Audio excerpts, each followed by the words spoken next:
Cresce a quantidade de bebidas alcoólicas falsificadas. O repórter David de Tarso preparou uma reportagem especial e conta pra gente essa história. São galpões e fábricas no fundo de quintal que geram prejuízos significativos à economia nacional. Os dados da Associação Brasileira de Combate à Falsificação mostram que a quantidade de cerveja pirateada em 2016 representava 6% do volume total no país. Em 2022, passou para 23%.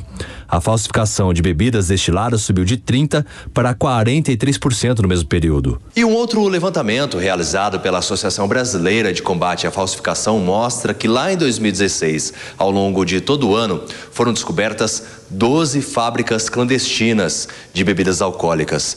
Em relação a 2022, o número saltou para 48. Rodolfo Ramazini, advogado especializado no combate a fraudes e falsificações e diretor da ABCF, afirma que desde o governo Temer, o órgão regulamentador do segmento foi desativado e, a partir daí, houve um aumento da pirataria no setor. Desde o desligamento do Sicob em dezembro de 2016, cresceu exponencialmente a sonegação e a falsificação no mercado de bebidas.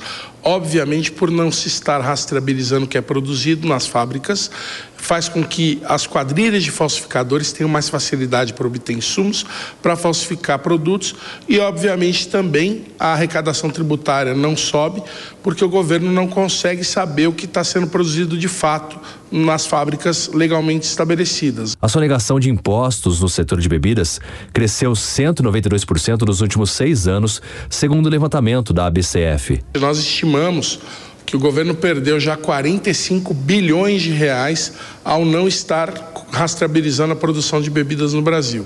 Essa perda se dá porque hoje o sistema de declaração é presumido, ou seja, a empresa pode dizer que está produzindo 10 e está de fato produzindo 30.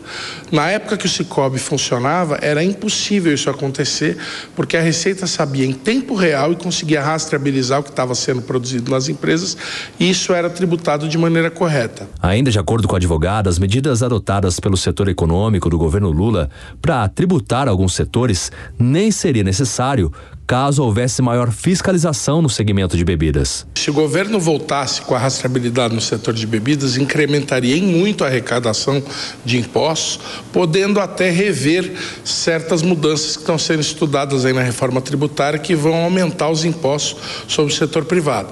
Se nós conseguirmos arrecadar mais em cima de quem hoje sonega e trabalha no mercado ilegal, nós podemos não aumentar impostos à população em geral. Além da sonegação, a falta de rastreabilidade também gera preocupação na área da saúde, uma vez que, com a ação das fábricas clandestinas conseguindo insumos para produzir, as bebidas piratas podem provocar até mesmo a morte em pessoas que consumam os líquidos falsificados com produtos sem composição adequada.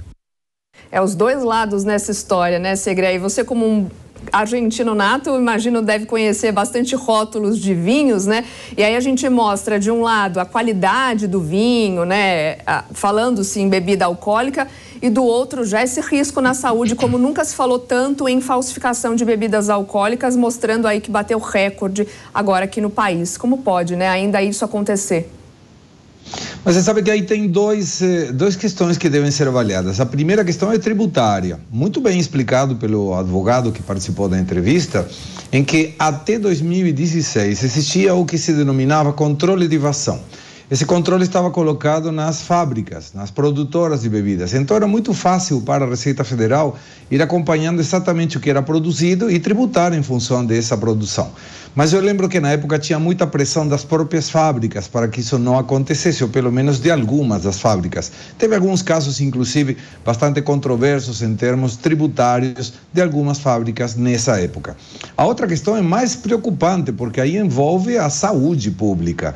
E aí entra outro órgão do governo, que é a que determina quando um produto pode e deve ter o controle das autoridades. E aí intervém, às vezes, a Anvisa, Agência Nacional de Vigilância Sanitária, que intervém em todos os casos que tem algum risco para a saúde animal, inclusive vegetal no Ministério da Agricultura ou humano, nesse caso da Anvisa.